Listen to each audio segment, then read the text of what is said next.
بالکل اسی طرح سمجھ لیجئے، ایک بات یاد آئی ہے، حضور فرماتے ہیں کہ جس طرح کان لگا کر اللہ قرآن کو سنتا ہے کسی چیز کو نہیں سنتا۔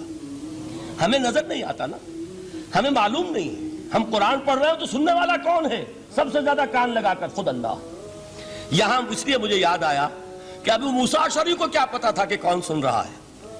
وہ اپنی کیفیت میں نماز میں تہجد میں قرآن کی تلاوت کر رہے تھے، اور ظاہر بات ہے ان کے گھر ایکڑوں میں بنے ہوئے نہیں تھے، ایک ایک کمرہ، ایک ایک کوئی حجرہ، ایسے ہی تو گھر تھے نا صحابہ کے، لہذا حضور پاس سے گزرے، آواز آئی، کافی دیر سنتے رہے۔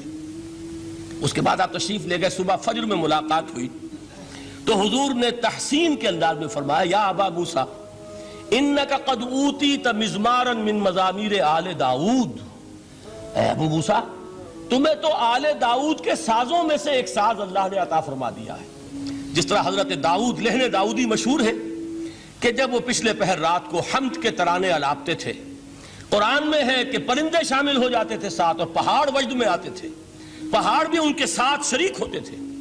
تو جس طرح کا اللہ نے ان کو لہن عطا فرمایا تھا، حضور نے تحسین کے انداز میں فرمایا ہے ابو موسیٰ اشعری، اللہ نے تمہیں بھی آل داؤد کے سازوں میں سے ایک ساز عطا فرمایا۔ بہرحال قرآن مجید کا جو یہ میوزک ہے، قرآن کے الفاظ کا جو حسن ہے، جہاں تک حسن معنوی ہے وہ تو ہر لفظ میں ہے، لیکن یہ حسن ظاہری، حسن صوتی، حسن لفظی، یہ اپنے کلائمیکس پر آپ کو نظر آئے گا سورہ رحمان میں۔ لیکن قرآن میں یہ سورت اس اعتبار سے بھی ممتاز ہے، اس کی 4 آیات پر ذرا توجہ کریں گے، عجیب حقائق سامنے آئیں گے۔ جہاں یہ قرآن مجید کے حسن صوت اور حسن لفظی کی معراج ہے، وہیں اس کی پہلی 4 آیات میں 4 چوٹی کی چیزوں کا ذکر ہے، سب سے اونچی چیزیں۔ پہلی آیت کیا ہے؟ الرحمن، ایک آیت ہو گئی۔ رحمان کیا ہے؟ اللہ کا نام ہے۔ کبھی آپ نے غور کیا اللہ کے ناموں میں سب سے پیارا نام کون سا ہوگا؟ رحمان۔ کیوں؟ اس کا مادہ کیا ہے؟ رحمت۔ ہمیں سب سے بڑھ کر جس چیز کی ضرورت ہے وہ کیا ہے؟ رحمت خدا بندی۔ نام اچھی طرح سن لیجئے اس حضور کے قول کو۔ حضور فرماتے کوئی شخص جنت میں مجرد اپنے عمل کی بنیاد پر داخل نہیں ہو سکے گا جب تک کہ رحمت خدا بندی دستگیری نہ کرے۔ کسی صحابی نے بڑی ہمت اور جرأت کا ثبوت دیا کہ پوچھ لیا، کیا حضور آپ بھی؟ جب آپ نے فرمایا کوئی شخص داخل نہیں ہو سکتا جنت میں محض اپنے عمل کی بنیاد پر جب تک کہ رحمت خدا بندی جو ہے وہ دستگیری نہ فرمائے۔ پوچھا گیا کیا آپ بھی؟ آپ نے فرمایا ہاں میں بھی۔ آپ اندازہ کیجئے کہ اگر محمد الرسول اللہ بھی رحمت خدا بندی کے ضرورت مند ہوں تو تاب دیگراں رسد، ہماری تو سب سے بڑی ضرورت رحمت خدا بندی ہے۔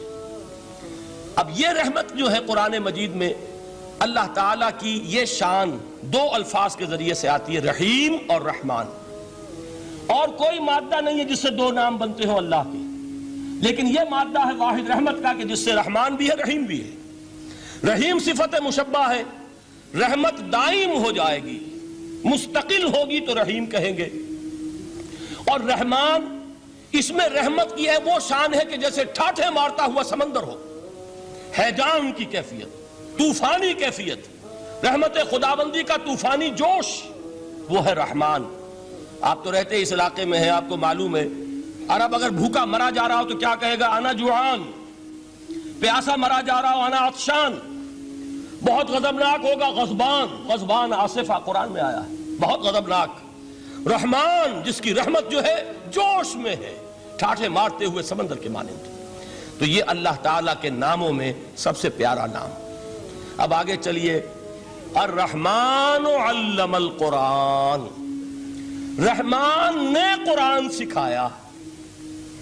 رحمت خداوندی کا سب سے بڑا مظہر، رحمان کی رحمانیت کا سب سے بڑا مظہر قرآن ہے۔ ان میں جو منطقی ربط ہے اس کو سمجھتے جائیے۔ اچھا آپ یہ سوچئے، جو علم بھی انسان کو حاصل ہوا وہ کس نے دیا؟ اللہ نے۔ سائنس کا علم کس نے دیا؟ اللہ نے۔ علم آدم الاسماء کلہا، وہ علم الاسماء جو حضرت آدم کو دے دیا گیا تھا ازل میں، یہ اسی کا ظہور ہے، یہ اسی کی ایکسفولیشن ہے جو ہو رہی ہے اور ہوتی رہے گی ابھی۔ اور دوسرے علم ہے وہ کس نے دی؟ اللہ نے دی۔ لا یحیطون بشیء من علمہ الا بما شاء، مخلوق میں سے کوئی اللہ کے علم میں سے کسی شے کا احاطہ نہیں کر سکتا مگر وہ جتنا اللہ دینا چاہے۔ لیکن یہ کہ تمام علوم میں چوٹی کا علم قرآن. نوٹ کرتے جائیے، اب چوٹی کی چیزیں جمع کیجئے. اللہ کے ناموں میں چوٹی کا نام رحمان. اللہ نے جو کچھ انسان کو سکھایا اس میں چوٹی کا علم قرآن. خلق الانسان، انسان کو پیدا فرمایا. سوال یہ کہ حیوانات کو کس نے پیدا فرمایا؟ آسمان کس نے پیدا کیے؟ زمین کس نے پیدا کی؟ فرشتے کس نے پیدا کیے؟ کیا مطلب خلق الانسان؟ اس کی تمام مخلوقات میں اس کا کلائمیکس، اس کی تخلیق کی معراج، اس کے تخلیق کا نقطہ عروج انسان ہے. یہ ہے کہ جو مسجود ملائک بنا ہے. وَلَقَدْ كَرَّمْنَا بَنِي آدَمَ وَحَمَلْنَاهُمْ فِي الْبَرِّ وَالْبَحْرِ وَرَزَقْنَاهُمْ مِنَ الطَّيِّبَاتِ وَفَضَّلْنَاهُمْ عَلَى كَثِيرٍ مِّمَّنْ خَلَقْنَا تَفْضِيلًا. تو تخلیق میں سب سے اونچی تخلیق انسان کی، علموں میں سب سے اونچا علم قرآن کا، اللہ کے ناموں میں سب سے اونچا نام رحمان. اب آئیے چوتھی چیز، علمہ البیان، انسان کو بیان کی صلاحیت عطا فرمائی. کیا اور کوئی صلاحیت عطا نہیں کی؟ بینائی کس نے دی؟ اللہ نے. اسی طریقے سے سماعت کس نے عطا فرمائی؟ اللہ نے. کتنی فیکلٹیز ہیں، کتنے ایکسٹرنل آرگنز ہیں سینس کے، کتنے انٹرنل سینسز ہیں جو اللہ نے دیے ہیں. لیکن یہاں بھی سمجھ لیجئے جتنی فیکلٹیز ہیں ہیومن فیکلٹیز، ان میں ٹاپ کی فیکلٹی جو ہے وہ اسپیچ ہے، کلام ہے، بیان ہے. جن لوگوں نے میڈیکل سائنس کا مطالعہ کیا ہے وہ جانتے ہیں کہ یہ برین ہے، ہیومن برین، اس برین میں جو وہ اوپر ایک زرد سا مادہ ہوتا ہے، گرے میٹر، اس کی ایک کوٹنگ ہوتی ہے. یہ ہائیسٹ ایوالوڈ فارم ہے اور اس میں سب سے بڑا رقبہ جو ہے وہ اسپیچ سینٹر کہلاتا ہے.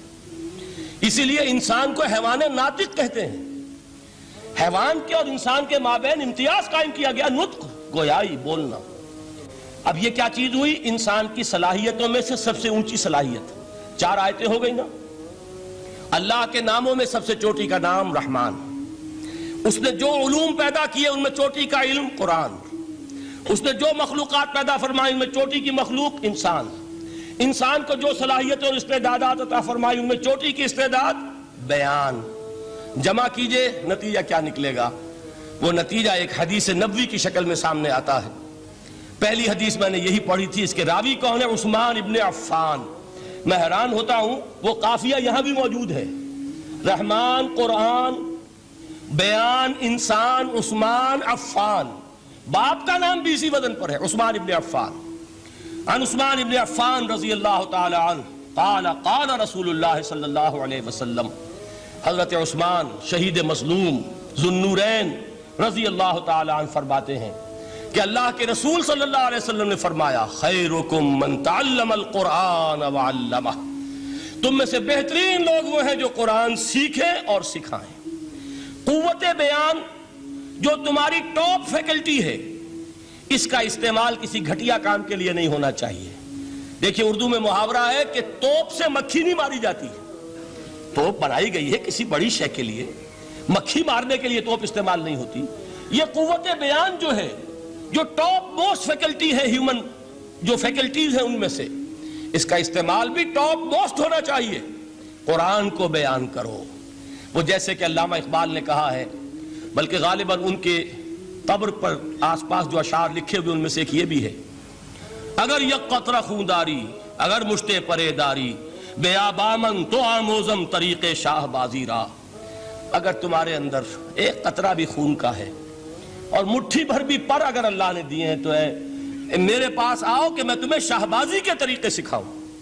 اسی طرح جان لیجئے اگر اللہ نے قوت گویائی عطا فرمائی، اگر اللہ نے تمہیں حیوان ناطق بنایا، اگر اللہ تعالیٰ نے تمہیں یہ صلاحیت عطا فرمائی، اس صلاحیت کا مصرف دنیا کو نہ بناؤ، اس صلاحیت کا مصرف اللہ کے کلام کو پھیلانے پر اس کو صرف کرو. هي الحلقات تحفظني بآيات من